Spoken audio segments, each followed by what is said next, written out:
It's Fans Corner. Welcome to it and thank you for making time for us. We are back in the Betway Premiership and today I am bringing you a different kind of a format. I could not do the normal post-match reaction videos for the three most supported teams in the PSL in the form of Kaizer Chiefs, Orlando Pirates and Mamelodi Sundowns, and I decided let me rather wrap it up. Let me rather wrap up the entire weekend for those three teams and by extension obviously the teams they were playing against, and also a little bit on Skukuna United. I could not do that. I could not do the normal post-match reaction videos due to some hectic activities that I had to do over the weekend. But I did get the chance to watch the games. All three games I was able to watch them. It's just that I could not do the videos, unfortunately. Before we get into that, if you haven't done so already, please make sure you subscribe to our channel on YouTube. It's Off Air Podcasts, and also check us out on social media. It's Fans Corner across the TikTok social media platform. It's Fans Corner, and also on Facebook it's Fans Corner. Yes, let's get straight into it. It's three games that I'm going to talk about, so it's probably going to be a longer than usual video. Mamelodi Sundowns against Stellenbosch FC. That's the first game that we watched. I was able to watch the game. If you look at the statistics, they suggest that it's a normal, typical Mamelodi Sundowns game. They dominated the position. They dominated almost all the stats, all the positive stats. They dominated that. As you can see, the expected goal 1.47, just below a goal and a half. Ball position above 2/3 of the ball position. Mamelodi Sundowns 68%. Shorted goals is 10 and on target it's only 4. Big chances created is 3. Corner kicks is 2. Sundowns don't get a lot of corner kicks, I have to say. Even in the game against Kaizer Chiefs, you saw they didn't get a lot of. I think they only got 2 corner kicks again, even in that particular game. They don't generate a lot of corner kicks, Mamelodi Sundowns. Probably has to do with the way they play. Like I said, if you look at the statistics, they suggest that it was a Sundowns show, but that was not even close to what we actually watched. If you did watch the game, you'd share the same sentiments that it looked completely. Let me not say completely. It looked different from the normal Mamelodi Sundowns. I asked this question during the week in the game against Kaizer Chiefs at FNB Stadium. I said, was that Mamelodi Sundowns? Because they did not look like the Mamelodi Sundowns. Yes, there's also the narrative that they are probably more tired than the other teams, so they don't look like themselves. But the most important thing is that they won the game, which keeps them in amongst the top teams in the Betway Premiership right now at position number 3, just below Skukuna United and Kaizer Chiefs, who are both at 13 points. So okay, Peter Shalulile made history in the game, scoring a penalty and also surpassing the record set by Siyabonga Nomvete as the all-time leading goal scorer in the PSL history. So now Peter Shalulile holds that record as having scored the most goals in the history of the PSL with 130 goals. The penalty, we have to congratulate Peter Shalulile. The penalty was given and he got the chance to break the record, and also got the chance to put Mamelodi Sundowns ahead and won the game for Sundowns actually. But yes, the biggest talking point in that particular game has to be the awarding of that penalty, because we saw, I'm pretty sure even Mamelodi Sundowns supporters themselves will agree that on any other day that would have been a free kick just outside the penalty box, because the foul actually took place outside the penalty box. So it's why it was a controversial penalty that was given, benefiting Mamelodi Sundowns. We've seen these things happen. Remember last season, I just want to call it as it is. That was not a penalty. I think many of us will agree that was not a penalty, but it was given. But we've seen also things like this happening even last season. We spoke about the referees and said, really, we need better officiating, because if there's a VAR on the day, that is going to be a decision that will be overturned, because as we would have all seen that the foul took place outside the penalty box. It should have been a free kick, but it was a penalty and Sundowns won. You wouldn't have expected Sundowns to win by 1-0. You wouldn't have expected Sundowns to win by through a penalty. They're not a high-scoring team that they were last season. It's 5 games into the season, and they've only scored six goals, conceded 1. Last season, remember, they broke the record in terms of the number of goals scored, having scored, I think it was 65 goals that they scored.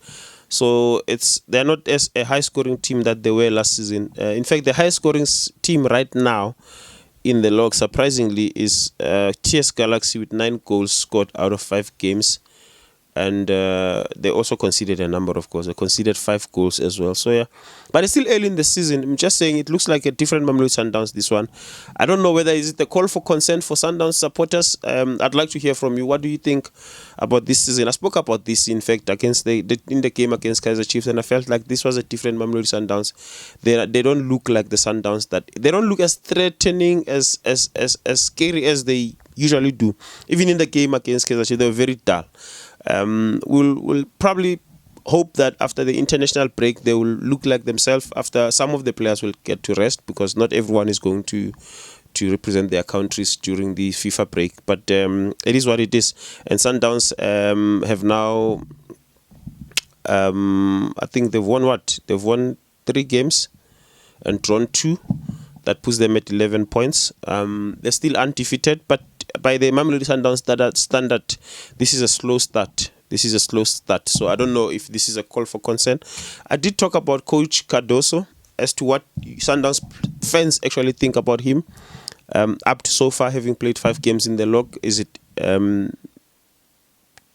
maybe does he need should he be given the chance to continue at Sundowns? Because we know Sundowns are a very demanding team. The standard at Sundowns is very high, because this could easily be looked at as grounds to dismiss the coach or to sack the coach. You saw in Al Ahly, they've already sacked Jose Riverio, who just joined Al Ahly recently from Orlando Pirates. But we'll see what happens after the international break. I think maybe after 10 games we'll get to see what actually is happening. All is not lost, because Sundowns haven't lost the game, but I'm just saying the way they play looks a little bit different compared to last season. Tough luck to Steve Barker, man. I think he keeps on losing these games, and his teams are playing pretty well, but they're losing the games. Okay. Now, the second game that I watched was the Kaizer Chiefs game against Golden Arrows. Yeah, it was a delayed game again. I think it was delayed by 15 minutes. It was supposed to start at 5:30, and they started it around 5:45, if I'm not mistaken, because, again, crowd. You see, the performance of Kaizer Chiefs is now bringing a lot of people back into the stadiums. It's clear to see. We saw that happening over during the week, Mamelodi Sundowns against Kaizer Chiefs, the game that most of us felt it should have actually been given a weekend date instead of a weekday game, because we saw 75,000 people flocking into the stadium, majority of them being Kaizer Chiefs fans. It has to do with the performance of Kaizer Chiefs. Same thing happened down at the Moses Mabhida Stadium. The Arrows versus Kaizer Chiefs game was also delayed because of the crowd that was still outside. It has to do with our system. Public transport, for a stadium to function very well, you look at your England. I always talk about England because it's one of the most watched leagues in the world, and it's a well-run league. In the stadiums, they're surrounding the stadiums very, very strong public transport systems in form of railways and the likes, and it helps them a lot. You don't get these games being delayed because there's so many people who still haven't made time their way into the stadium. We can blame people all we like, but if the system is not good enough, it's just not good enough. It is what it is. Chiefs won the game. Dominated the stats, dominated the positive stats again, just like I said with Mamelodi Sundowns. With the 1.23 goal expected goals and ball position of 52-48, not as glamorous as the one that we saw with Mamelodi Sundowns against Stellenbosch FC. Total shots, 20 shots at goal. 20 shots at goal. On target, 7 of them. Okay. That's a continuation of where Chiefs were last season in terms of the shots at goals. Unfortunately, not all of them are on target. Remember last season, I think Chiefs ended the season with the most shots at goal, and yet they still scored very few goals. I think they need the accuracy They need to find their kicking boots. Big chances created, only one chance. Corner kicks 5. They had 4 against Mamelodi Sundowns. And what worries you as a Kaizer Chiefs fan is the passes. The passes, 79% in terms of accuracy, and the much it's lower than the higher 80s that we expect. In the when you dominate a game, you'd expect to have a pass accuracy of above 85%, but they were at 79. At the end, Kaizer Chiefs won the game through the substitutes. We saw Mfundo Vilakazi coming through together with Gaston Sirino and Flavio da Silva making his debut for Kaizer Chiefs in a formal game and scoring his first goal through an assist from Gaston Sirino. Beautiful through pass that was played by Mfundo Vilakazi, finding Gaston Sirino, and Sirino making sure that he puts it in the way of Flavio da Silva, and great goal. And you could see what it meant to him, Flavio da Silva. I think at that particular time when the goal was scored, it was pretty much clear that any team that scores from there on will probably win the game. It was one of those games. It was, I think, Kaizer Chiefs, if we are to be honest, if they were, the defense came to the rescue of Kaizer Chiefs. Let me not say came to the rescue. I think the defense made the big difference for Kaizer Chiefs, because if the defense was not on point last season, games like this, Arrows would have scored before Kaizer Chiefs, and once the opponents start scoring, then the team falls apart. I think the Kaizer Chiefs defense is really the difference this season in terms of the consistency. 5 games into the season, 5 clean sheets in a row, a history made by Brendan Peterson. I think what did they say? I think the last time this happened was for Kaizer Chiefs, for that was in 1979. I think that's what they said. So it's a big shout out to him, Brendan Peterson, and also that defense at the back there. I think they are very solid, taking no nonsense at the back. The fullbacks, I give more credit to the fullbacks. They do a lot of the dirty work, and also Zita Kwinika together. So Zita Kwinika had to hit the ground running. Because remember, Aiden McCarthy was in charge of that position, and he got an injury, and now Zita Kwinika has to come in for him, and also captaining the team. You can see the leadership at the back actually of Zita Kwinika.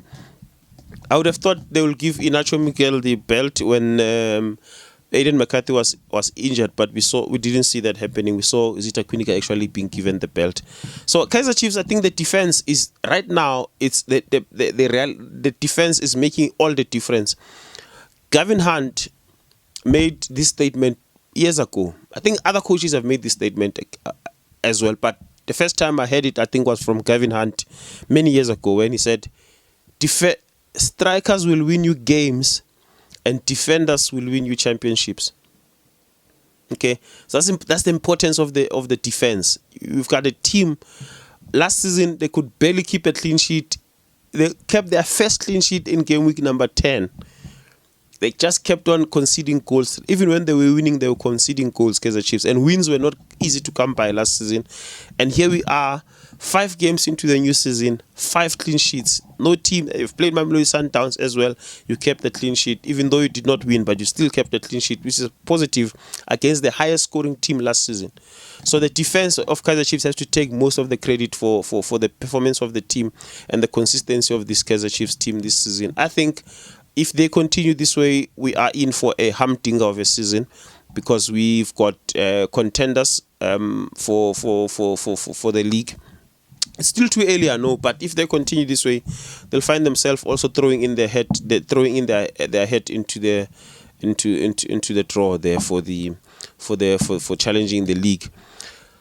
And Orlando Pirates against Chippa United out at the Nelson Mandela Bay Stadium, another packed stadium there. I have to give shout out to the people of Nelson Mandela Bay, Eastern Cape people there who made time to go to the stadium, packing up the stadium. Not full to capacity, but it was packed.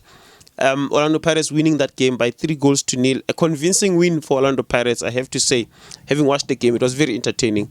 I think of the 3 games that I've watched, the Kaizer Chiefs game because I'm a Chiefs fan, I would probably want to be biased and say the Chiefs game was more entertaining. But the Pirates game, I found it to be much more entertaining because Chippa United in the middle of the park, they were up for it. It's unfortunately that the back line, together with the front line of Chippa United, was comic errors for most of the game. The way the goals were scored for Orlando Pirates, they could have scored 4. They had a penalty which was saved by Nwabali. The Chippa United defenders really look like they don't know what to do. I think sometimes they hold on too much to the ball. You're playing Orlando Pirates who are going to, if you hold on too much to the ball, they're going to press you and they're going to try and find a goal. They are confident, Orlando Pirates. They are Orlando Pirates at the end of the day. So I think most of the time the Chippa defenders the decision making was terrible, and also up front their decision making was terrible. But in the middle of the park, they really tried to compete. Their job was just cut out for them. It was a bit difficult for them to play against Orlando Pirates because Apolis had a very good game. I think Apolis had a good game, and I like when when he's on the left, sometimes he'll receive the ball on the left, and instead of going down the left lane, and I think that's what I spoke about last time. I said I don't know how they must try to find a way to play together with Hoto, because I think that they operate on the same space. Hoto is a left back, plays in the left back position, but he finds himself mostly on the left flank. Hoto. So I think what maybe the coach would have spoken about this, that let our police drift to the central midfield when he has the ball, and draw in some defenders with him when he does that, allowing Hoto to operate on that space that is left on the left wing, and that actually opens defenses. I think it worked this time around. He looks much better when it comes through from the center of the field. The defenders really cost Chippa United this particular game. The penalty, Pirates got a penalty yet again. The referee got it wrong. Again, similar to the game against Mamelodi Sundowns. The foul takes place outside of the box. Supposed to be a free kick right at the edge of the box, and they allow it, and they give it a penalty. Imagine in a game like the one Sundowns against Stellenbosch, because Stellenbosch, honestly, let's be honest, they were hard done there. They could have taken a draw. They could have taken a point against Mamelodi Sundowns, and they conceded an unfortunate penalty. Pirates also got a penalty, but the Maswanganyi missed that penalty. Actually, Stanley Nwabali saved that penalty. I just want to quickly check here. The stats, the Pirates stats. I just want to talk about the Pirates stats as well. Yes, here we are. In terms of the stats, Pirates had a higher expected goal of 2.16, and they scored 3, which is above what was expected. Ball position, they were 60-40, 60% Orlando Pirates, 40% Chippa United. Total shots, 11 from Orlando Pirates, 7 from Chippa United. On target, 8. Look at that. Chiefs had 20 shots at goal and they had only 7 on target. Pirates only had 11 shots at goal and 8 of them were on target. Look at the accuracy from Orlando Pirates. Big chances, 4. That's why I'm saying this game, the Pirates game, I found it to be much more entertaining, and it was comfortable. It was a comfortable win, this one. Corner kicks, 4. They didn't get a lot of corner kicks. You see, the pass accuracy of Orlando Pirates is above 85. This is what I expect from a team that is dominating. You should not be dominating a game and then you only have, your pass accuracy is only 79 like Kaizer Chiefs. That one worries me a little bit. And also, if you dominate a game, you also have to dominate the stats in terms of the shots at goal, which is why I was worried with the ones of Mamelodi Sundowns. Okay, yeah, it is what it is. We are now sitting with the 3 teams, the 3 most supported teams in the league: Orlando Pirates, Kaizer Chiefs, and Mamelodi Sundowns winning their games over the weekend. But we do see some changes. We see some consistency with Kaizer Chiefs, which is something that we did not see last season. We also saw Orlando Pirates being able to put a team to the sword. They were given a chance and they did exactly that. But Mamelodi Sundowns, still undefeated in the league, yes. Still in the top 3 of the league. One game can change this. Takes just one game for Mamelodi Sundowns to return back to the top of the log. But watching the way they play, especially the past two games, the game against Chiefs and this game against Stellenbosch FC, you start wondering whether this the same Mamelodi Sundowns that we saw last season, scoring, breaking records in terms of the number of goals scored, breaking records in terms of the goal difference, because they had the highest goal difference, because they conceded very few goals and also scored a lot of goals, and the goal difference was quite big. So I don't know if we are going to see that from Sundowns this season, because the way they are playing right now doesn't really satisfy. If you are a Sundowns fan, you're probably happy with the win, you're probably happy with the points that you're busy accumulating, but you also worry about if this is sustainable. But if any team can overturn the way they play, it is Mamelodi Sundowns. They have everything at their disposal. They have all the resources they need. They have all the players that they can think of. I think they can turn it around. But I'm very excited with the manner in which the league is shaping up this season. Obviously, number one, as a Kaizer Chiefs fan, I'm happy with the way we are doing. And also, I'm also happy with other teams coming in. I said I'll speak about Sekhukhune United. We've just seen Sekhukhune United continuing. They beat Durban City. Durban City were undefeated, remember, when they faced this was a clash between two undefeated teams, just like on Wednesday when Chiefs faced Sundowns. There were two undefeated teams facing each other. We also saw Sekhukhune United facing Durban United, who were also undefeated at the time, and by the end of the game, Durban City had been defeated by Sekhukhune United with 2-0. Eric Tindler is cooking something very, very beautiful down there, up in the north with Sekhukhune United. 8 goals scored, only 1 conceded so far. So they've kept clean sheets in 4 of the 5 games that they've played. They've only conceded one goal. Quite similar to what Kaizer Chiefs is doing in terms of the defense, except they are also cracking in the goals. They're bringing in the goals. Bradley Grobler scoring his 100th goal in the league. Bradley Grobler is one of those strikers we don't talk a lot about, but in terms of statistics, he's up there with the best. Hey, I think we're going to have a very interesting season. Provided that these teams, especially Chiefs and Sekhukhune United, we know Sundowns and Pirates are capable of bringing it on until the end of the season. I just hope that Sekhukhune United and Kaizer Chiefs continue with this kind of momentum, and we'll see how things. I think the next game, Chiefs will be facing Sekhukhune, right? Let me confirm. Yes, the next game on the 16th of September, it will be Sekhukhune United against Kaizer Chiefs, number 1 and number 2. What a better way! What a better way to resume the league after the international break. You have the number 1 and number 2 of the log. It's going to be an entertaining one. It's going to be an entertaining one. Defensively, these two teams are very strong right now. After 5 games, Chiefs have not conceded a single goal. After 5 games, Sekhukhune United have only conceded 1 goal. It's going to be a very interesting game, this one. Okay. This has been Fans Corner. Thank you so much for making time for us. It was a long video, like I did say, because I had to talk about the 3 games that I spoke about, like I said at the beginning of the video, and also talk about Sekhukhune United, who are leading the log right now. I think it's shaping up to look like it's going to be an entertaining season. Obviously, like I said, we hope that the 2 teams in the form of Kaizer Chiefs and Sekhukhune United keep their consistency. Then we're going to see an entertaining season. The 2025-2026 season is going to be entertaining. Otherwise, thank you for your time. We meet again in the next one.